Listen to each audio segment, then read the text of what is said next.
In this video, I want to show you what's involved in upgrading your 2015 Lego UCS Tie Fighter from this to this.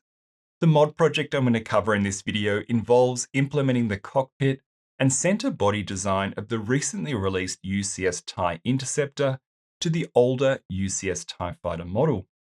This project also includes an optional upgrade to the wing panels to get rid of the ugly matte panels Lego uses in the standard design, swapping them out for much better looking glossy parts to give the model a consistent and improved look. This new, what I'm calling an enhanced edition of the UCS Tie Fighter, has turned out to look so much better than I expected than when I first thought about this project when I first took it on. It now has a much more robust and brawler-like look and quality to it, and I think if this is a project that you decide to take on, you'll be delighted like I am with the finished result. Of course, if you own the UCS Tie Interceptor, the new one, in addition to the UCS Tie Fighter, then this mod for your Tie Fighter is going to mean that both models are going to display perfectly together. As you will know from Star Wars lore and media, many of the Tie Starfighter variants share the same or a similar cockpit design, with the Tie Fighter and Tie Interceptor being good examples of this. Shortly, I'm going to show you the key stages involved with doing this mod, which are important for you to watch so that you understand what will be involved with doing this conversion type project if you would like to upgrade your UCS Tie Fighter to look like mine. Before I get to those stages, I want to cover off several key points that will probably answer some of the questions you may already have burning in your mind watching this video. Firstly, I've published free building instructions for this mod project on Rebrickable. On this page that you'll find a link to in the description of the video, you can find a list of the parts that you'll need, an estimate of parts cost, information about build stages, and of course, downloadable step-by-step PDF building instructions. Next, you do not need to buy a UCS Tie Interceptor Lego set to do this modification to your UCS Tie Fighter. My intent with this project was that you disassemble the cockpit and center body of your original UCS Tie Fighter and reuse the parts from your original model, supplemented by additional parts you can buy from Bricklink to build the enhanced edition of the UCS Tie Fighter. The reason for this approach is that not only is it a cheaper way of doing this upgrade, with the part cost for the mods being less than what you would need to pay if you're buying a complete UCS Tie Interceptor Lego set to source the parts from, but also this approach means that the spirit of your original UCS Tie Fighter model, which many of you may have had on display and enjoyed for a long time, gets to live on in this new enhanced edition. Next, yes, the enhanced model with a small modification to the stand will seat on the original Lego UCS Tie Fighter display stand, but in testing this, I don't feel, given the new model is heavier than the original model, that it is sitting that well on the standard Lego stand. So I designed a better alternate display stand, taking cues from the display stand used for the UCS Tie Interceptor. This stand will allow you to position the model with a slight tilt back like the original, or in a horizontal level position. Instructions to build the updated Lego stand, plus a list of parts required, is included on the Rebrickable page for this project. You may have noticed that there are some visual elements of my enhanced edition of the UCS Tie Fighter that look slightly different to the UCS Tie Interceptor.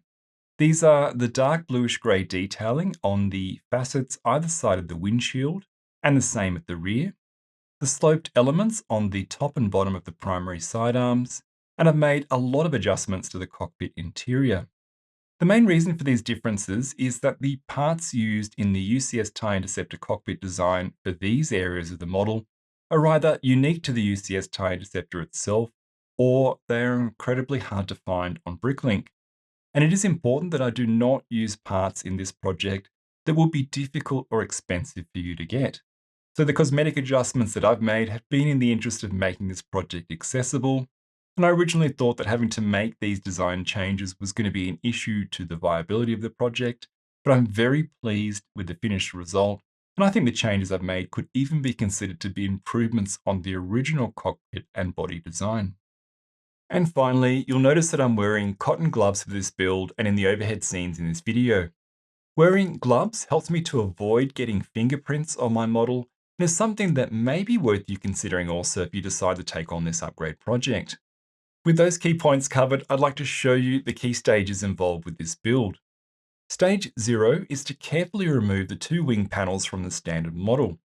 To do this, you need to remove the parts that lock the wing panels to the model body connection points, and then pull the wing panels off. This stage is a little fiddly, so I recommend that you use a Lego part separator to assist with part removal, and that you refer to pages 118 and 123 in the official Lego build instructions for the UCS Tie Fighter to get a clear idea of the parts that you need to remove to do this stage. Next, completely disassemble the cockpit and center body of the original model. If possible, I recommend that you sort the parts into trays or some sort of organizer, as you will need some of these original parts in stage 3 when you build the new cockpit and model body. But please note, you'll have a lot of parts left over from the original model when you complete the new build, and this is because although we can reuse the hatch, windshield, and some common parts, the new Tie Interceptor based design of the cockpit and model body is very different to the original. Moving on, stage 1 is optional, but is one that I highly recommend, and that is to do the ugly matte black panel swap out for proper glossy parts on the wing panels. You can see that my wing panels are already modified, as this was an enhancement I designed and covered in a video back in 2020. You can find free building instructions and the required parts list and details for this mod on the Rebrickable page I've popped up on screen. And a link to this page is in the video description and is also linked in the description of my enhanced UCS Tie Fighter Rebrickable page.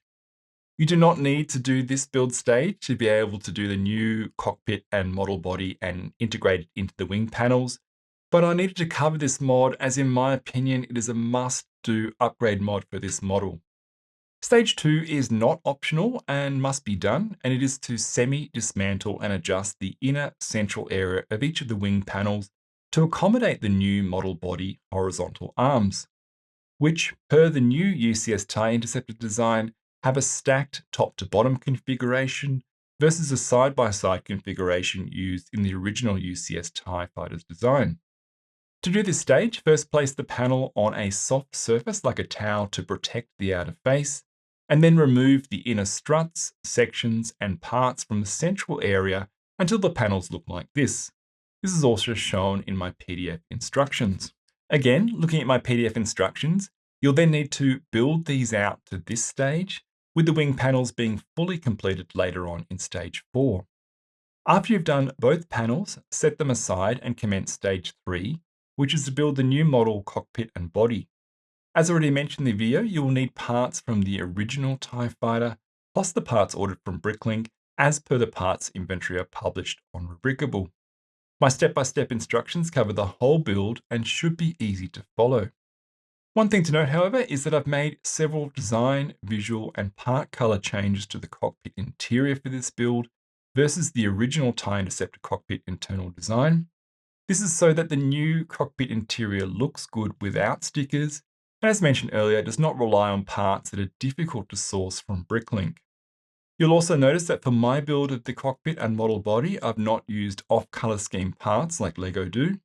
My approach of not using off-color scheme parts for the entire build is to ensure there are no weird colored parts showing through gaps in the panels that make up the body of the model. After building the cockpit and model body, stage 4 involves affixing the wing panels and completing the build of the connection points between each wing panel and the body of the model. Again, how to do this is covered in my PDF instructions. And finally, stage 5 is to either do the simple mod and update the existing standard Lego display stand, or semi-dismantle the stand and build my new updated stand per the PDF instructions that I've provided. That covers the key stages involved in building this superb enhanced edition of the UCS Tie Fighter. All of the detailed information that you will need if this is a project that you would like to take on is covered on the Rebrickable page that I've mentioned a few times, and the step-by-step PDF instructions that I've provided. I want to take a moment to thank Lachlan, who gave me the idea for this modification project. It's proved to be a superb idea and a really fun project to work on, so thank you, Lachlan. And speaking of UCS modification projects, I actually have several other UCS Star Wars set modification or upgrade type projects available, including an upgraded UCS Landspeeder, A-Wing, and Slave 1. You can see the details, photos, and find instructions for those mod projects via my Rebrickable profile, which I've linked in the description below.